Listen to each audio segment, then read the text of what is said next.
Nursulton, to'la berdim. Qanaqa insonligingizni sizdan zo'riga ham emas.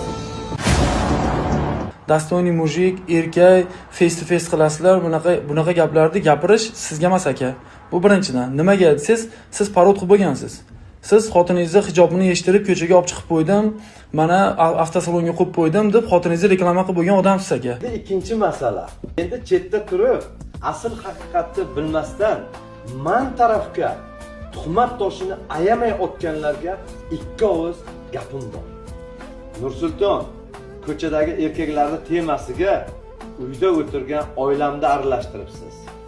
Haqiqiy erkaklar yaxshi biladi, ko'chadagi temaga uydagi ayolni aralashtirilmaydi. Bu ishingizdan keyin uka, qanaqa insonligingizni o'zingiz uchun bilib qo'ying uka. Siz bir Nursulton ekansiz uka. Sizdan zo'riga ham emas. Ko'chadagi ishlarimga meni oilamni aralashtirish. Indamay mashg'ulotlaringizni qilib, o'zingizni yo'lingizda yuravering uka. Birovning oilasiga tegmang. Men Mirzayev Rahmonali, Xudo rahmatli otam, birovni og'ir kunidan foydalanib, vaziyatidan foydalanib, birovni yerga urib, o'zing cho'qqiga chiqib ol deb turib tarbiya bermagan menga otam. Shu vaziyatdan foydalanib menga har xil video qilib turganlar, har bittalaringni Xudo bilan o'zlaringda aralaringda xato kamchiliklaring, gunohlaring juda ham ko'p.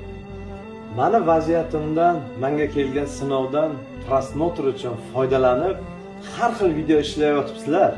Endi otalaring bergan tarbiyani taroziga bir solib ko'ringlar. Men esa har bitta xato kamchiligimni Allohning oldiga o'zim javob beraman, bandasini oldiga emas.